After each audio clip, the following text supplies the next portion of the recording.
Greetings, kia ora. Welcome to Super Rugby Aotearoa, previewing round 8. My name is Mike Rehu, and we've got a great set of games coming up this weekend for you.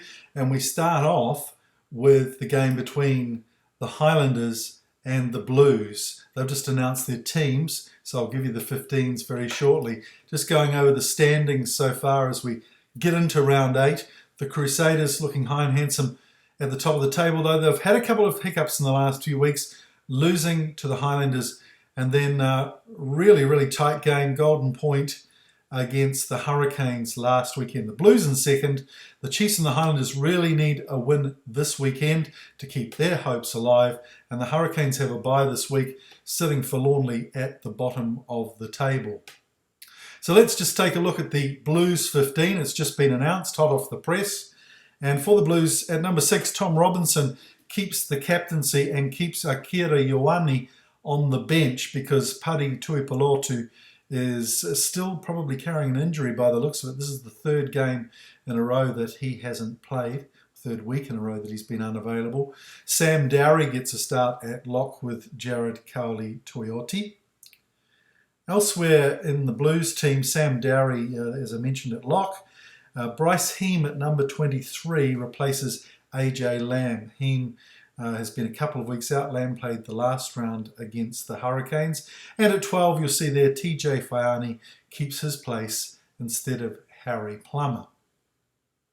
Well, the home team, they've had some more injuries, sadly. At 15, Connor Garden-Bishop is out with the season with a broken wrist. He's been fabulous for them in the last few rounds, especially against the Crusaders 2 weeks ago, where they, of course, won 33-12. What a surprise that was. The two props come in from the bench. They've basically done a flip-flop. Aidan Johnson in for Ethan de Groot. Seate Tohalahi comes in for Josh Honig. So they've got fresh props coming in. Harmon gets his place back in place of Lynches, who was, of course, the try scorer last week. And on the bench, we also see Selby Rickett, Mikaeli Tu, and Michael Collins get places on the bench. The big news, of course, is at 15, replacing Connor Garden-Bishop, Josh Ioane, who had that exile, I guess you'd call it, from the team because of breaking protocols alongside a group that included Mikaeli Tu and C.O. Tompkinson. He's found his way back into the starting lineup. He was very impressive last weekend when he came on against the Chiefs, and they'll want him to continue that great form. He took the pressure indeed off Mitch Hunt at the kicking tee last week, but also just the way he runs back. He's such a tackle breaker, and he seems to have very good vision. So what do we want to see from these two teams this week? Well, for the Highlanders, for me, we saw last week the great try they scored from James Lynch's. Line-out variation, very important. Not only are the variations good, but it also means that maybe they can go back to their rolling maul. It's been pretty toothless this year so far. People have predicted it. But now with the extra ammunition they've got, maybe they can go back to that a couple of times close to the line. Mitch Hunt was fabulous against the Crusaders. Went from the penthouse to the outhouse last week. Had a pretty poor performance, especially from the tee. So Mitch Hunt needs to step up for them. The other man who needs to step up, in my mind, Jonah Nareki. He's been very good in terms of his kicking game, but we haven't seen him really break tackles like we saw in the first round game when they played the Chiefs and he got that hat-trick. And they could really do with his tackle-breaking ability, that's for sure, this week. For the Blues, I really think Caleb Clark and Hoskins Sotutu need to lift their game. They're suffering a bit of second-year syndrome, if you like. I was going to say second-year blues, but that would be silly.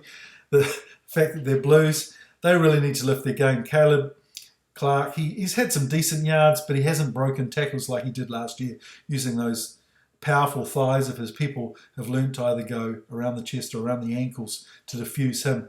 And the second one, their scrum power, that really relates to Hoskins Sotutu as well. We saw last weekend the Hurricanes, who it was predicted that their scrum would struggle against the Crusaders, did really well. Terrell Lomax and Xavier Numia did really well. That allowed Adi Savia to gain some fabulous yards off the back of the scrum. And we really need to see the Blues props, 4 of them All Blacks. Is this a myth or is it reality, the Blues scrum? Is it powerful? We really need to see that this weekend under the roof in Dunedin so that players like Hoskins Sotutu can express themselves. The other thing that is attached to that is get over the advantage line. It took about 48 minutes last game out against the Hurricanes 2 weeks ago for them really to power through with runners like Tuangafasi. So Tutu did well during that period as well. They really need to get over the advantage line to get that go forward. That's two very important, or three very important elements for me. So just to recap, the games this weekend for round 8, the Highlanders and the Blues, that's 7 p.m. New Zealand time on Friday night, about 3 o'clock Singapore, Hong Kong, Friday morning if you're in London or Europe. And the next game of the weekend is the Chiefs hosting the Crusaders. Very important game for both teams. A must win really for both teams in terms of the Chiefs staying in the competition and the Crusaders guaranteeing their home final. That happens 24 hours after this game, Saturday night, 7 p.m. As soon as the teams come in, I will get them to you hot off the press on YouTube, Facebook. Look forward to it. Subscribe, hit the button down there. This is what you're meant to do, apparently, to gain an audience. It's all new, but we're having fun. Hope you enjoy Super Rugby Aotearoa round 8. Look for my columns on Rugby Pass. I'll be doing the player ratings this weekend for 2 of the teams. So look out on Rugby Pass. Take care. Enjoy the weekend. See you soon. This has come to you from Tahu Films. Adios.